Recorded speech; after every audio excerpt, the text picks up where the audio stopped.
Good morning students. आज हम राम नरेश त्रिपाठी द्वारा रचित कविता पथिक के क्वेश्चन आंसर समझेंगे। इसकी व्याख्या हम समझ चुके हैं। तो आज इसके जो क्वेश्चन आंसर वो इस प्रकार है। हमारा जो फर्स्ट क्वेश्चन है, पथिक का मन कहाँ विचरना चाहता है।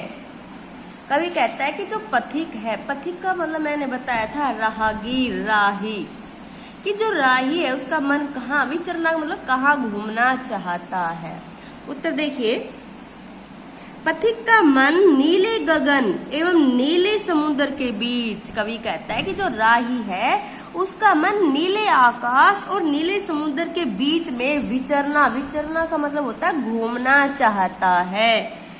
वह रंग बिरंगे बादलों की सवारी बनकर, कवि कहता है कि जो राही है उसका मन करता है कि आकाश में जो रंग बिरंगे बादल छाए हुए हैं उनकी सवारी करके, उनकी सवारी बनकर वो प्रकृति के खुले आंगन में, प्रकृति है जिसने चारों ओर अपना सौंदर्य बिखेर रखा है, तो कवि कहता है कि जो राही है वो प्रकृति के खुले आंगन में भी विचरना चाहता है, घूमना चाहता है।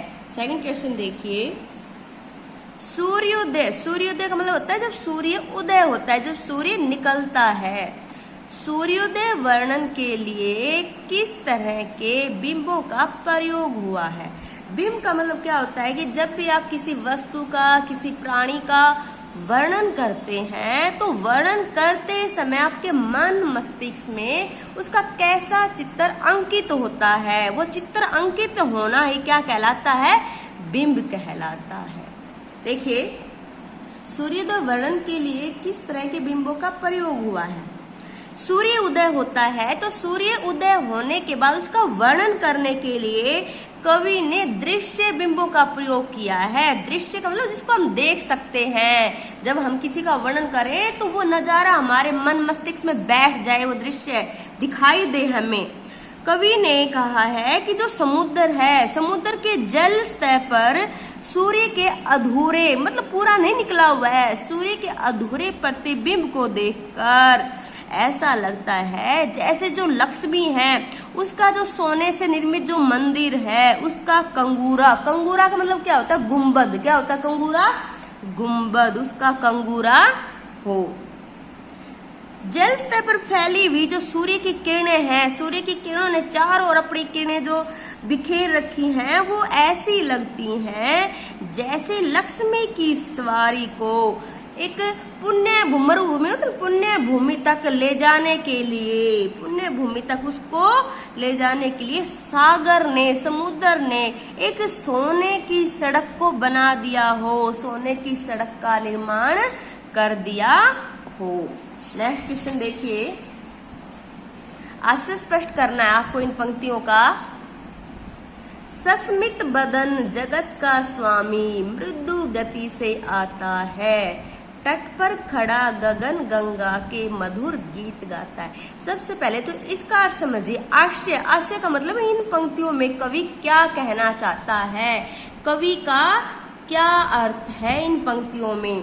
तो देखिए, जो फर्स्ट पैरा है, सस्मित वदन जगत का स्वामी मृदु गति से आता है, इन पंक्तियों में जो कवि है वो रात्रि, रात के सौंदर्य का इसमें वर्णन किया है। और कवि कहता है कि जब गहन अंधकार हो जाता है, जब गहरा अंधकार, अंधेरा हो जाता है, तो उस गहरे अंधकार में सस्मित वदन जगत का स्वामी, कवि कहता है उस गहरे अंधकार में संस्कार, इस जगत का, इस संसार का जो स्वामी है मृदु गति से आता है, कोमल गति से मुस्कुराता हुआ आता है। सस्मित वदन, आकाश के ऊपर अपने तारों को वो छिटका देता है।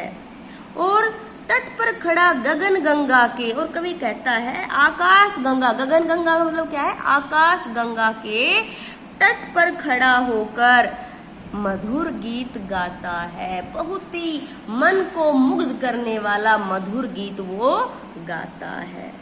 ठीक है, कहने का भाव क्या है इन पंक्तियों में, कवि क्या कहना चाहता है, कवि कहना चाहता है कि जब गहन, गहन का मतलब होता है गहरा अंधकार जिसमें कुछ भी दिखाई नहीं देता हो, गहन अंधकार में तारे, आकाश और चंद्रमा का जो सौंदर्य है वो बहुत ही अद्वितीय, मतलब उस सौंदर्य के समान कोई दूसरा नजारा है ही नहीं। आप देखते होंगे जब रात को गहरा अंधकार हो जाता है तो उसी समय आकाश में आपको जो टिमटिमाते हुए जो तारे नजर आते हैं, उन तारों को देखकर आपका मन भी बहुत ही प्रसन्न होता होगा। तो उसी नजारे का वर्णन कवि ने इन पंक्तियों में किया है। समझ में आ गया होगा। नेक्स्ट है, कैसी मधुर मनोहर उज्जवल यह प्रेम कहानी, जी में है अक्सर बन इसके बनू विश्व की बानी। इन पंक्तियों का भी आपने आशय स्पष्ट करना है। कई बच्चों को यही समझ में नहीं आता होगा कि आशय का मतलब क्या होता है। आशय का मतलब इन पंक्तियों में कवि क्या कहना चाहता है, उसका क्या भाव है, इन पंक्तियों का अर्थ क्या है। ठीक है, देखिए कवि इन पंक्तियों में आपको बताना चाहता है, कहना चाहता है कि प्रकृति की जो प्रेम कहानी है, कैसी मधुर उज्ज्वली है प्रेम कहानी, कि प्रकृति की ये मधुर मनोहर मन को हरने वाली उज्जवल साफ सुंदर ये प्रेम कहानी कैसी है। मतलब ये तो मन को आकर्षित करने वाली प्रेम कहानी है, मन को अच्छी लगने वाली बहुत ही अत्यधिक पवित्र कहानी है। ठीक है, आगे देखिए, और प्रकृति के इस प्रेम कहानी से कवि का मन भी बहुत ज्यादा प्रभावित है।